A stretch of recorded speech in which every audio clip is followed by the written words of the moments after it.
Bienvenidos a Alcanzando el Conocimiento, una herramienta vital. La ciencia y la tecnología lo que nos ayuda es estar informados y comunicados. Son la clave para salir de muchos de los problemas, de muchas de las cosas, las necesidades del país y del mundo. México tiene más de 17 millones de fumadores activos, de los cuales 7 millones fuman diariamente. Comparte con nosotros sus experiencias. La ley es para cumplirse ya y no en 6 u 8 años. Estas son algunas de las preguntas que se hacen. Alcanzando el conocimiento, herramienta vital. Bienvenidos a Alcanzando el Conocimiento, una herramienta vital. Nos encontramos con Paul Garner, un escritor e investigador británico. Gracias, Paul, por estar con nosotros. Gracias por la invitación. Bueno, y Paul Garner pues ha escrito un libro ya hace 2 años que originalmente se llama British Lions and Mexican Eagles, que es este, y bueno, pues ahora lo edita el Fondo de Cultura Económica y es igual, Leones Británicos y Águilas Mexicanas. Platícanos, tú hablas aquí de Whitman Pearson, un hombre empresario, visionario, que vino aquí a México en tiempos del Porfiriato, una época de alguna manera buena para hacer negocios, pero difícil por la época. Platícanos de tu investigación. Sí. Sí, vino en un momento, sí, de veras, de lo que se llama ahora la primera globalización de la economía mundial. Entonces eso implica que un aumento tremendo en el nivel de comercio que se transportaba. Eso también dependía de las tecnologías, los barcos de vapor, la electricidad, bueno, una serie de tecnologías. La última cuarta parte del 19 es un momento de gran auge comercial, de inversión de capitales. Estaba la revolución industrial. Sí. En Gran Bretaña obviamente tiene un papel muy importante en eso. Y este señor es un producto de esto, pero es contratista. Muchos piensan que es un inversionista extranjero, que ese es un error, ¿no? Que no todos extranjeros que llegan a México son inversionistas. Llega básicamente como contratista, empleado del gobierno de Porfirio Díaz, para una serie de contratos para obras públicas.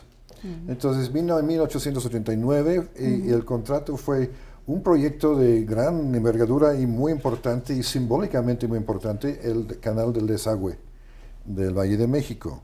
Porque México, como ustedes todos saben, pues sufren problemas de inundaciones, y sufría mucho más problemas de inundaciones desde que las primeras asentamientos humanos, ¿no? Desde la época azteca, de la época colonial, todos eran muy conscientes, ¿no? De que esa cuenca, lo que es la Ciudad de México, pues entonces en época de lluvia se inunda. Entonces Whitman viene precisamente para hacer el canal del desagüe. Para hacer parte del canal del desagüe, sí. Él hacía un canal muy largo que llegaba a la ciudad, más o menos donde está ahora Legumberri, en esa parte de la ciudad, pero hasta el Zumpango y, ¿no? Casi llegando al lago de Texcoco. Entonces es un canal muy largo y fue un proyecto muy grande, pero un proyecto que se había planeado, se había discutido durante mucho tiempo, pero no se había llevado a cabo. Y es su primer contrato, y cumple con esto. Y a raíz de eso tiene lo que yo hablo en el libro mucho de una red clientelar que tiene con la élite porfiriana, la élite política porfiriana, que es muy importante porque apoyan en sus próximos proyectos. Porque durante el transcurso del primer contrato y la construcción del canal, le ofrecen también otros contratos muy importantes. De otros negocios, pero son todos contratos de obras públicas. La remodelación del puerto de Veracruz, el puerto más importante en México. ¿Él la hace? Él lo hizo entre 1895 y 1902. Que es cuando toman una parte de la costa, del mar, ¿no? Cuando hacen, sí, eso es para equipar, ¿no? a Veracruz para los nuevos barcos, los barcos más grandes, barcos de vapor, de carga, etcétera, etcétera. Una remodelación, modernización se llamaba, del puerto de Veracruz. Y en el transcurso de ese contrato le dan su proyecto como contratista más importante, que fue la reconstrucción del ferrocarril nacional de Tehuantepec entre los dos océanos. No solamente la reconstrucción, había un ferrocarril ya, pero tampoco servía. Habían gastado mucho dinero en ese ferrocarril, pero no servía mucho. Entonces el gobierno dice, bueno, tenemos que reconstruirlo. Y como contratista, Pearson dice, voy a reconstruir el ferrocarril de Tehuantepec, pero necesitan 2 puertos muy modernos a los 2 lados. Que es el de Veracruz, Coatzacoalcos. Y Salina Cruz. Y Salina Cruz. De hecho, cambian el nombre en ese momento de Coatzacoalcos durante un tiempo. Se llama Puerto México. En lugar de Coatzacoalcos. Precisamente porque los ingleses no podían pronunciar Coatzacoalcos. Bueno, eso es lo que cuenta, ¿no? Entonces, esos son proyectos enormes. Y la idea del ferrocarril de Tehuantepec, todos esos son distintos capítulos en el libro. La idea del ferrocarril es que México fuera el eje de comercio internacional. ¿No existía entonces el Canal de Panamá? No exactamente, pero sí hay, los planes sí hay, y el territorio ya está, Panamá ya está independiente, y también dependiente de Estados Unidos, ya tienen el plan, pero los primeros intentos de construir el Canal de Panamá también fracasan, ¿no? El primer contratista del francés, bueno, muchos problemas financieros y de mano de obra, bueno, y una serie de problemas.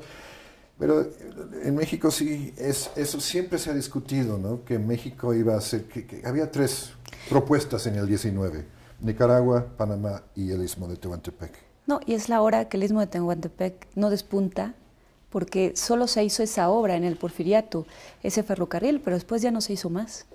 Bueno, eso fue como consecuencia quizá un poquito de, también era muy ambicioso hacer competencia con el Canal de Panamá.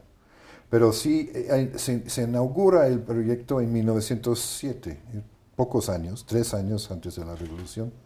Entonces, ese es el problema con el ferrocarril de Tehuantepec, es por un lado la Revolución y los disturbios, ¿no? Y además movimientos revolucionarios y la seminacionalización del ferrocarril en estos momentos, la competencia con el Canal de Panamá y la Primera Guerra Mundial, que también interrumpe todos los redes de comercio que querían sacar provecho con eso de... Básicamente se construía, cuando funcionaba muy bien entre 1907 y 1914, que no es mucho tiempo, pero funcionaba para hacer un eje comercial entre la costa del este de Estados Unidos y la costa del oeste, ¿no? En vez de tener que ir todo abajo. Exactamente. Pero sí, son proyectos de infraestructura, de proyectos, yo lo llamo esto como un proyecto de desarrollo nacional, que es un proyecto que sí es un proyecto porfiriano, pero es un proyecto que viene desde mucho atrás, un proyecto liberal de todos los gobiernos liberales. Juarista. Juarista, sí, sobre todo. Y lo que se llamaban conservadores también. Es un proyecto nacional, que todos en su momento se prestan, se juntan a ese proyecto, y es en el momento adecuado, porque también es muy importante en este momento que México, en todo el siglo XIX, no puede pedir dinero prestado en los mercados financieros europeos, porque es un deudor. Y todavía debe dinero. La primera crisis bancaria o la primera crisis de la deuda en México es en los 1820, esa década, cuando ya no puede pagar.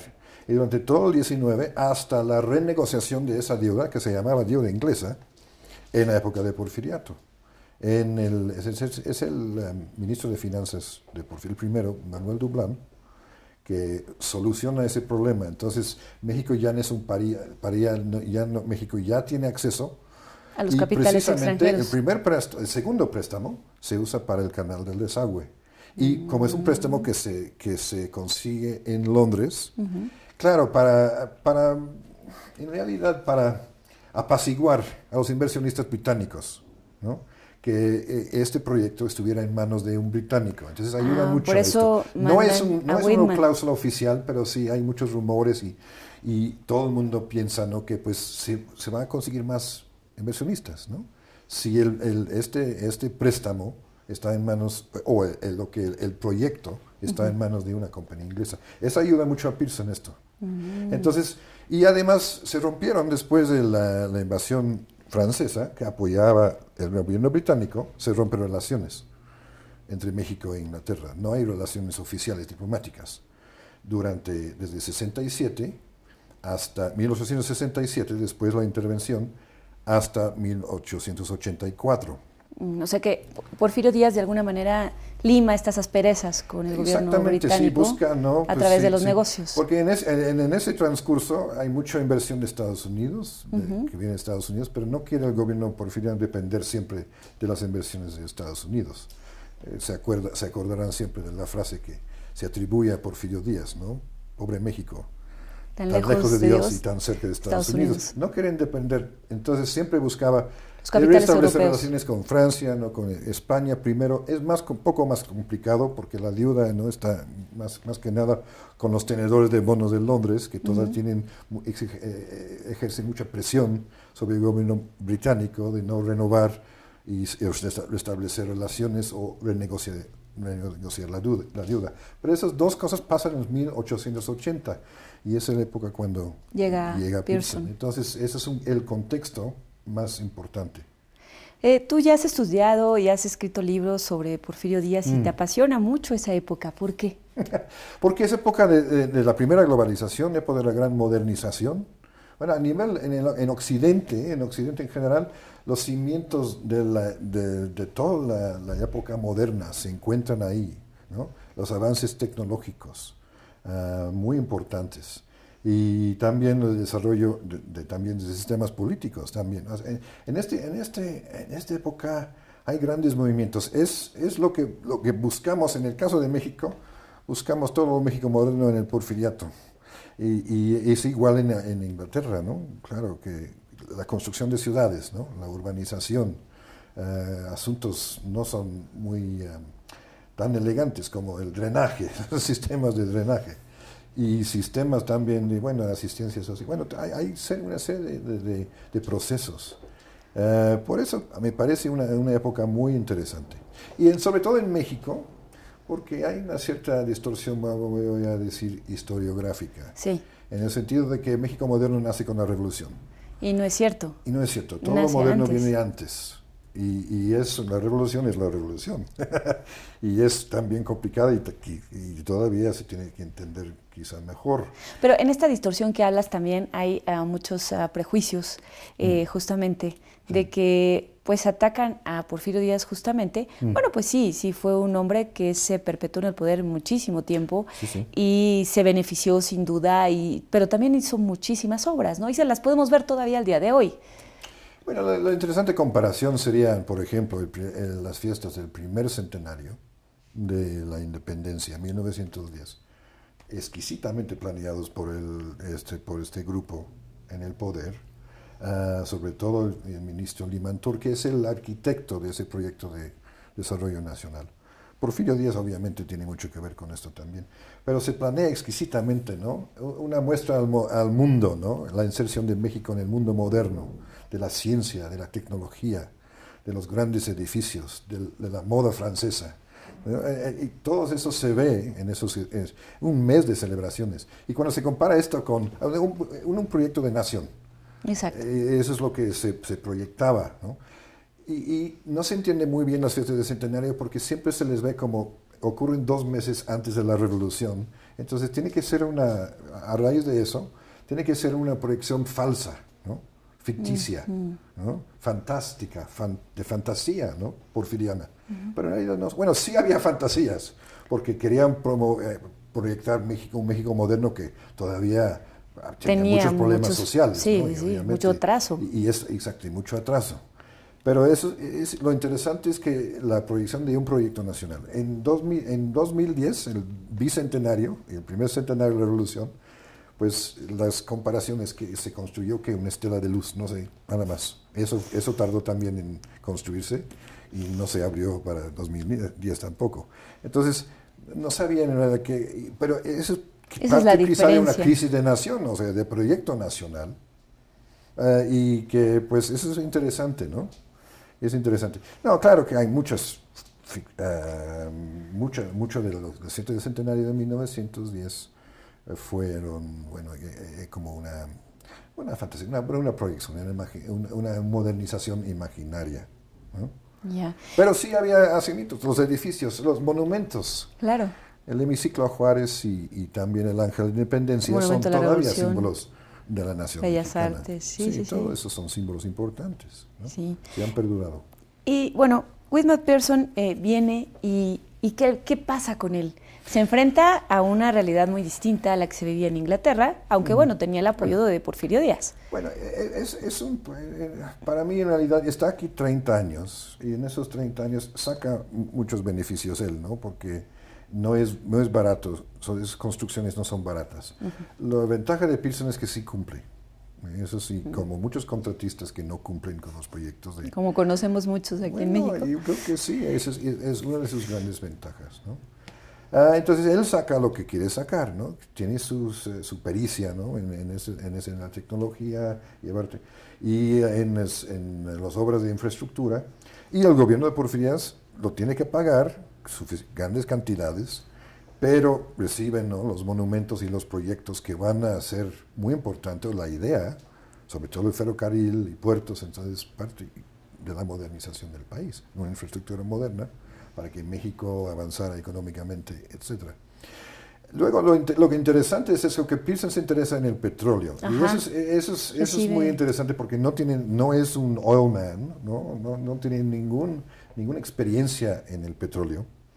Pero es un gran negocio. Y lo que pasa es que Limantour y Porfirio Díaz quieren que Pearson se enfrenta a la compañía norteamericana, que fue una dependencia de Standard Oil, de New Jersey, que tenía el monopolio de los productos de petróleo. Lo interesante es que hay también en esta misma época un desarrollo de la infraestructura y la tecnología del petróleo.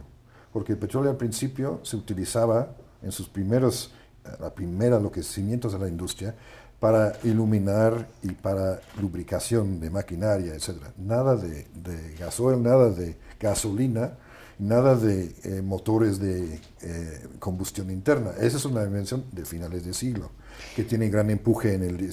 Pero entonces le interesa el negocio, por un lado porque le invita Porfirio Díaz y Limantour y le dan ventajas para enfrentar a una compañía norteamericana.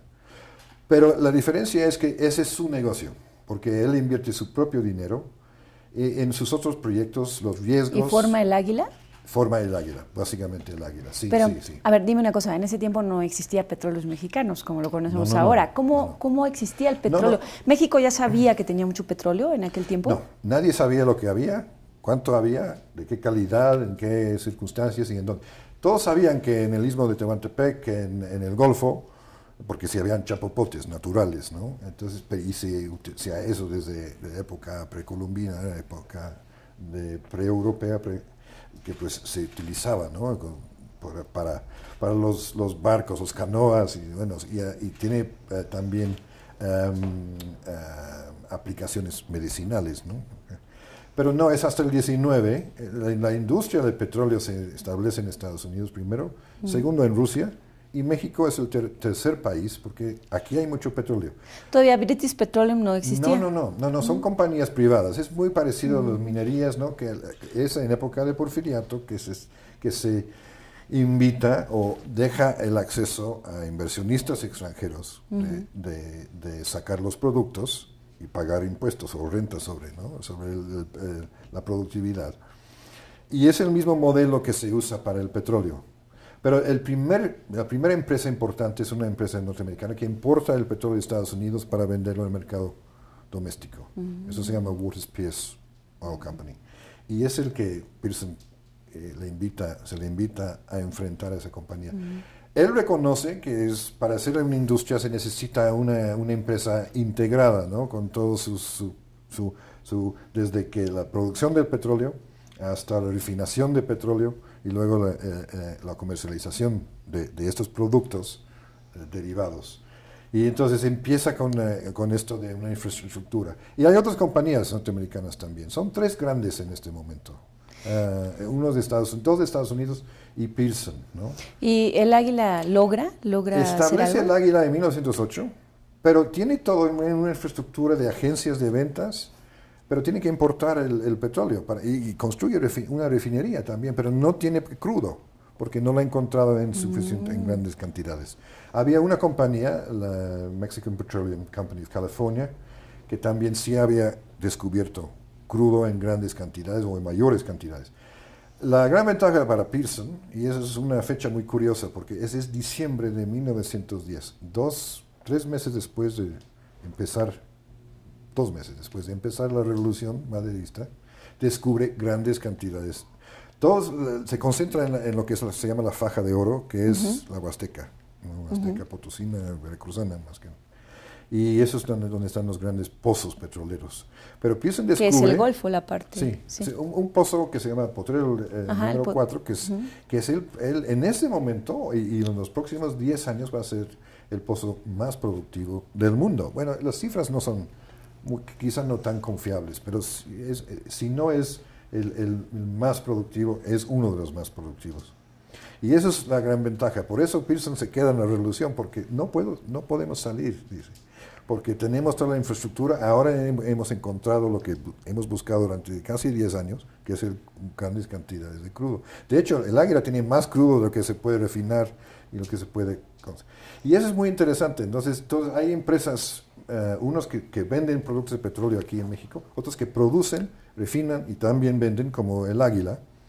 Pero en 1910-11, con esas grandes cantidades de crudo que se descubren, hay un viraje, ¿no?, en la industria petrolera, porque hasta ese momento todo el petróleo producido se comercializaba en el mercado doméstico, en México. Desde 1911 hay un mercado en Estados Unidos, en el extranjero, entonces se vuelve una industria exportadora. Y eso aumenta más. En la Primera Guerra Mundial la demanda para el petróleo, porque toda la maquinaria, ¿no?, los tanques, ¿no?, ¿Y ahí despunta el Águila? ¿Ahí despunta el Águila?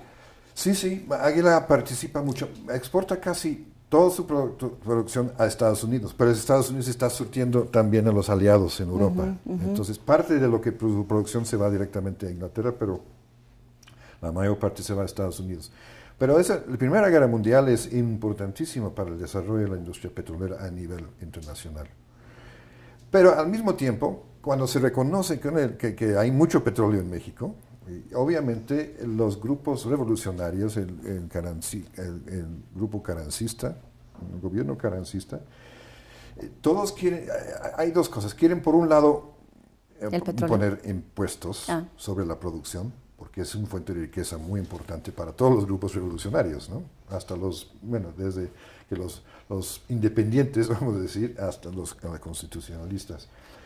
Y el otro lado, ahí ideológicamente el nacionalismo económico es como muy en boga y muy importante. La idea de el subsuelo pertenece a la nación. Eso existía desde la colonia, es un principio colonial obviamente, ¿no?, que patrimonio de la corona. Eso sigue en el 19 y es en la época de Porfirio Díaz, por eso se podría hablar de una reforma energética porfiriana que cambia las reglas, ¿no?, que el subsuelo ya no pertenece a la nación, sino a los concesionarios. Y ese es un gran viraje, pero se cuestiona en la revolución, y ese es el artículo 27 de la Constitución del 17.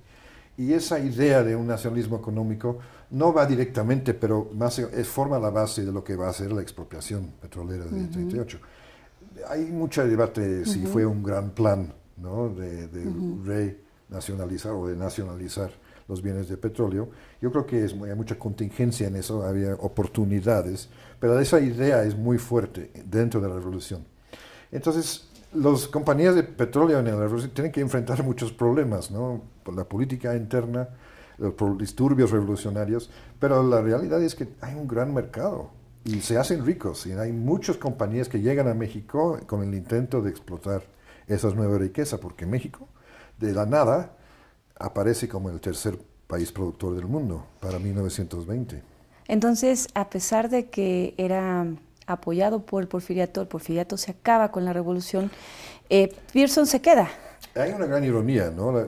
Yo hablaba, ¿no?, de que se convierte en una industria exportadora. La primera exportación del petróleo mexicano en grandes cantidades, la primera exportación registrada es en mayo de 1911, es el mismo mes que sale Porfirio Díaz al exilio. A Francia. Y es el gobierno de Porfirio Díaz que sí ha promovido mucho la industria del petróleo, como todas las industrias de extracción en México. Ya. Y luego Pearson se queda hasta 1920, ¿hasta cuándo? Se queda. Él reconoce que sí hay grandes problemas, hay problemas políticos, ¿no? Sobre todo. Además, una campaña de prensa, ¿no? En sus Sí, enemigos. los revolucionarios, que dicen que claro. ha sacado más riqueza de México, más que Cortés, por ejemplo, ¿no? O el segundo mayor, que, bueno. Entonces hay obviamente los problemas políticos, porque sí, el enfoque sobre esas industrias. Entonces, en realidad lo que quiere hacer es salir, ¿no? De su empresa. Además, tiene demasiado petróleo. Tiene que vender porque no tiene proceso, no tiene forma de refinarlo. De refinarlo. Ya el desde mercado entonces. doméstico, eso es lo que pasa en la revolución. Ya desde entonces. El mercado doméstico casi se acaba, ¿no? En la revolución por los disturbios internos, pero la exportación es lo que caracteriza. Se mantiene. Sí, sí. Entonces se sigue, ¿no? En pie, y además el gobierno británico le impide vender sus intereses a otra compañía extranjera. No recibe mucho apoyo de su propio gobierno, porque el gobierno británico en la Primera Guerra Mundial quiere atraer a Estados Unidos, quiere que entre Estados Unidos para apoyar su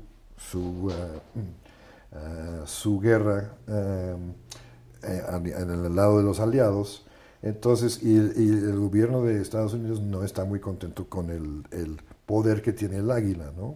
Porque es una compañía británica en tierras americanas, ¿no? Entonces, la política internacional la importancia del petróleo en la política internacional data de estos momentos, del principio del siglo XX, y bueno, todos sabemos que los problemas que ha producido el petróleo políticamente en el mundo desde ese momento. Pero claro, porque es que se convierte, el petróleo ya no es solamente una comodidad, sino símbolo de poder. El oro negro. Y luego siempre va a haber conflictos entre las empresas privadas petroleras con el Estado-nación. Bueno, ¿no? a la fecha Pues hay guerras por el petróleo. Sí, exactamente. Ha sido bueno, el siglo XX fue el siglo del petróleo, pero el siglo XXI sigue siendo el siglo del petróleo. Siempre hay. Sí. Ahí, ¿cómo podrías, de alguna manera, qué pasaría con Pearson en estas épocas? Pues fue un hombre emprendedor, fue un hombre innovador, fue un hombre que de alguna manera pues hizo bastantes nuevas cosas en un país que ni siquiera era el suyo, ¿no? Sí, sí, sí. ¿Cómo lo ves al personaje y cómo lo verías al día de hoy? Es un hombre de negocios, o sea, no tiene, bueno, como muchos hombres de negocios, tiene muy testarudo, tenaz, además le interesa mucho el éxito en los negocios, más que nada. No era muy sentimental, vamos a decir, ¿no? Frío. Sí, bastante, y obsesionado, y trabajaba muchísimo, bueno, y tienen esas capacidades para el trabajo, una capacidad tremenda, ¿no? Para el trabajo. Sí, sí, sí. Pero me preguntaste, ¿no? ¿Qué le pasó, ¿no? Sí. Es que intenta salir, pero no puede y además quiere restablecer y establecer las bases de su industria para poder venderla a mayor precio. Y tiene dos compañías, los más grandes en el mundo del petróleo. Son muchas compañías pequeñas. Los más grandes es Standard Oil todavía y Royal Dutch Shell. Entonces ahí se negocia con los dos, pero no llega a hasta finales de la guerra.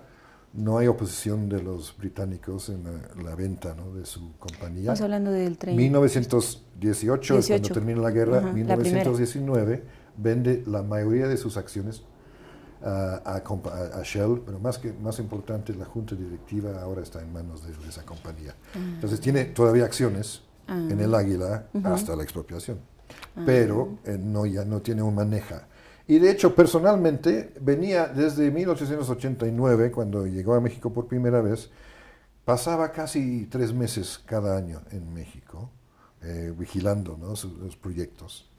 Por eso era el diputado en el Parlamento de Inglaterra, y uno de sus enemigos políticos le llamaban el miembro por México, porque nunca estaba en la Cámara de los Comunes.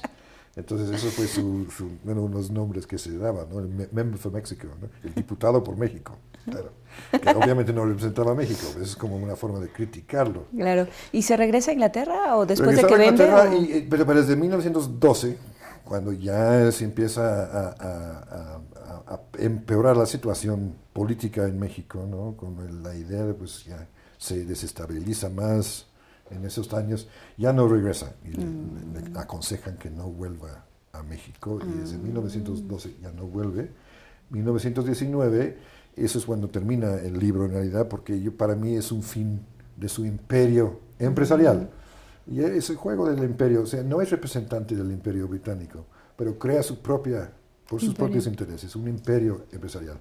No solamente esos proyectos de infraestructura, y el petróleo, que fue, cuando mucho, la empresa más importante y más redituable, pero tenía otros, tiene terrenos, tiene en la manufactura de yute, por ejemplo, compañías de fuerza, luz y fuerza, tiene varias compañías.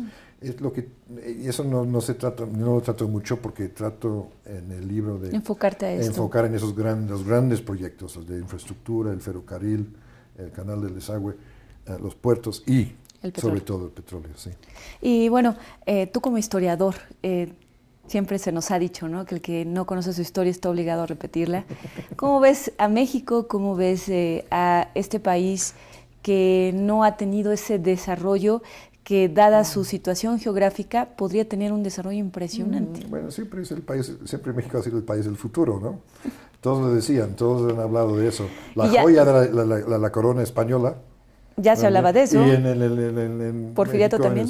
Sí, no, siempre ha tenido muchas aspiraciones porque tiene muchas, sí, su posición geopolítica, sus recursos humanos, los recursos minerales, naturales. México tiene muchos recursos, sí, es una curiosidad. Pero afortunadamente los historiadores no podemos predecir el futuro, ni tampoco, bueno, quizá debemos hablar del presente, no tanto. Entonces nos interesa sí el pasado, pero claro, han habido dificultades, ¿no? Siempre en México. Yo, bueno, ni mucho menos voy a hablar de reforma energética, ¿no? Así, en estos momentos, porque es un asunto muy polémico, pero la política cuenta mucho, ¿no? En las cuestiones de desarrollo. No están todos de acuerdo con un desarrollo al estilo de Estados Unidos, etcétera, ¿no? Claro. Es la gran divergencia, ¿no? Pues ya, claro. El modelo europeo, el modelo comparamos americano, Estados Unidos y México en los momentos de independencia. Bueno. México es mucho más importante y mucho más rico, entonces, pero ¿qué pasa? ¿Y qué pasa? Estados Unidos despunta y México se queda. Hay elementos, pero sí es... Bueno, ese gran proyecto de Porfirio... Bueno, hay que desvincular un poquito, ¿no?, del Porfirio Díaz y el porfiriato. Es un término que obviamente implica autoritarismo, que también es otro asunto y se puede cuestionar. Pero es un proyecto del 19 en México, ¿no? Y es en este momento que sí se logra ciertos aspectos. Pero hay que entender que es un proceso irregular y es un proceso muy disparejo.